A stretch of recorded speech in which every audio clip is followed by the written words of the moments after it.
Bonjour à toutes et à tous, il est temps pour nous de parler sport, tous les résultats sportifs du week-end avec Guillaume Van der Schag, rédacteur en chef de Sprint. Bonjour Guillaume. Bonjour. Merci de nous rejoindre, donc on fait le point déjà et on commence avec le football. Et enfin, cette fameuse victoire du LOSC, c'était à Metz. Ouais, enfin une victoire. Pourtant, ça n'a pas été si exceptionnel que ça.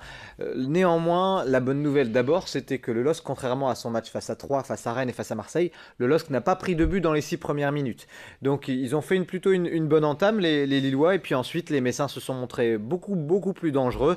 Hein, quelques statistiques pour illustrer ça. 8 tirs contre 5 pour les Lillois en première période, 4 tirs cadrés contre seulement 1 du côté de Lille, 6 corners à 0, 18 centres contre 8 en faveur des Messins. On se demande franchement si les Lillois vont pouvoir s'en sortir. Et un petit peu contre le cours du jeu, en fin de première période, eh bien c'est le LOSC qui décroche un penalty. Pépé se faisant justice lui-même dans le temps additionnel de la première période. Ça fait 1-0. Et là, on se dit franchement que le LOSC s'en sort très bien. D'autant que si le LOSC n'avait pas pris de but en première période, c'est surtout grâce à un Mike Maignan qui a été exceptionnel dans sa cage. Il a fait 4 ou 5 arrêts totalement décisifs qui auraient changé totalement la physionomie du match. Et finalement, eh bien, c'est le LOSC qui vire en tête après la pause. En seconde période, du coup, le LOSC a pris confiance. Le LOSC va mieux et contrôle mieux les assauts messins.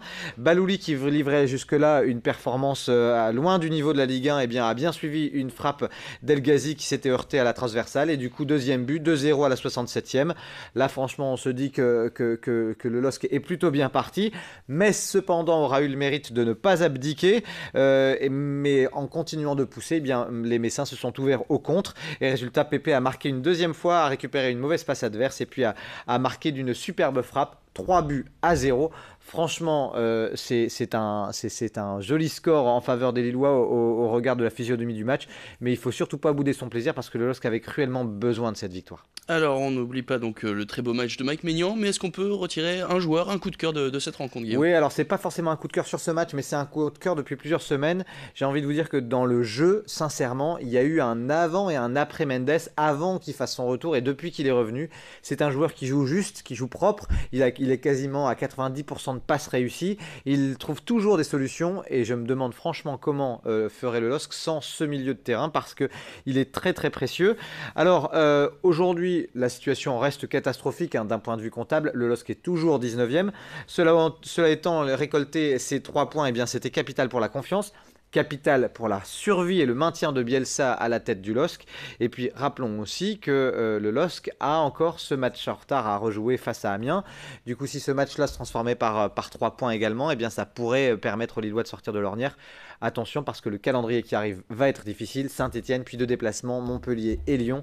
Donc heureusement, le LOSC est allé gagner en Moselle. Alors maintenant, on parle de la Ligue 2 et Lens qui allait arracher le point du match nul à Nancy. Ouais, alors c'est pas forcément un bon résultat hein, pour les 100 et or. On le sait, le Racing a besoin de victoires. Cependant, ils ont eu le mérite de ne pas baisser les bras. Hein. Ils étaient menés dès la 18e minute, les 100 et or. Et puis finalement, ils ont eu le mérite de s'accrocher et d'aller chercher l'égalisation à la 85e. Et puis une autre bonne nouvelle du côté lensois, eh bien, c'est le retour de Bostock hein, qui n'avait pas foulé les pelouses de la Ligue 2 depuis plusieurs semaines. Eh bien, il a fait un retour plutôt convaincant, Bostock.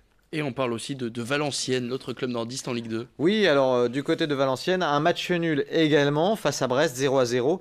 Alors j'ai envie de vous dire, pour Valenciennes, le révélateur de l'équipe, c'est un petit peu son fameux attaquant, Lebo Motiba. Quand il est en forme, il cartonne. Et puis quand il est un petit peu transparent, eh bien Valenciennes a du mal à marquer, Valenciennes a du mal à s'imposer. Ça a été le cas face à Brest, parce que Motiba était assez inexistant vendredi soir. Valenciennes est désormais 14e, 7 points devant le premier relégable. Premier relégable qui est bien sûr le Racing Club de Lens, toujours 18e, mais le Racing a peut-être quand même les moyens de sortir de la zone rouge dans les prochaines semaines. Et pour être complet avec le foot, on n'oublie pas le match nul entre Boulogne et Dunkerque. C'était du national et c'était un très beau match. Oui, un derby qui laisse un goût amer du côté boulonnais parce que l'USBCO a dominé ce match, a ouvert le score et puis s'est fait rejoindre vraiment en toute fin de match à la 90e sur un penalty qui a été un petit peu controversé.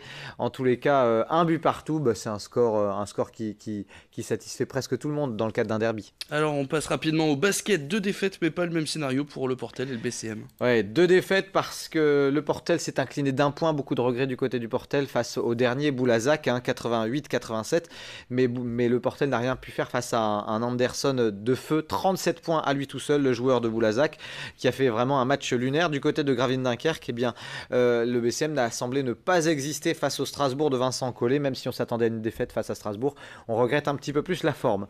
Toujours en basket, on va vous parler quand même de l'ESBVA qui s'est imposé samedi soir au Palacium de Villeneuve-d'Ascq face à Tarbes, 70-59. C'est un bon résultat.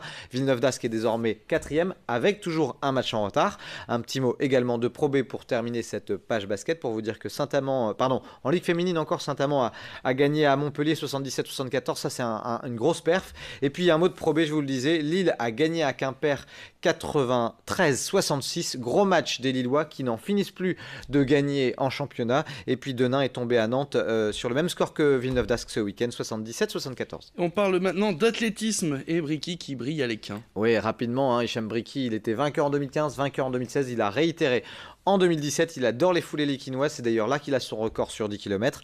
Il a mis un petit peu la concurrence, il a éteint un petit peu la concurrence avec une victoire sur le 10 km en 30 minutes et 34 secondes. Je crois qu'il a un record à 30 minutes 03.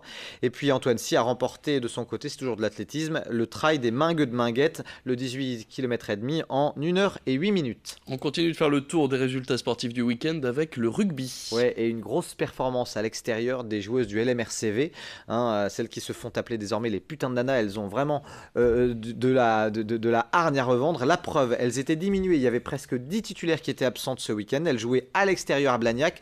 Elles ont été rapidement menées. Elles étaient menées 17-5 à la mi-temps. Et finalement, elles ont réussi à l'emporter avec une deuxième mi-temps de feu. Victoire 22-20 à l'extérieur. Décidément, ces filles du LMRCV sont surprenantes. Et puis en bref, du volley, du water-polo et de la voile, Guillaume. Oui, alors en volley, le TLM qui a gagné à Rennes 3-7-1. Ils sont 6e de Liga et ils l'ont emporté face à l'autre promu de la saison. En water-polo, défaite de Tourcoing face à Strasbourg 16-6. Et puis Douai a encore perdu à Nice. Alors Douai, c'est vraiment dur cette saison. Un petit mot de tennis de table pour vous dire que le CP Lys s'était imposé. Les filles du CP Lys face à jouer les tours vendredi soir 3-7-1 avec une superbe Ernest Sox qui a remporté ces deux matchs. Et puis un mot de voile pour vous dire que le skipper nordiste, Thomas Ruyant, qu'on a connu sur le Vendée Globe, est reparti à l'assaut sur la Transat Jacques Vabre, associé à un skipper allemand sur l'ancien bateau IMOCA. Donc il est bien équipé, il pourrait faire un podium, notre ami Thomas Ruyant. Parfait, merci beaucoup Guillaume Van Der Schock. On va suivre bien sûr les aventures de Thomas Ruyant. Bonne journée Guillaume.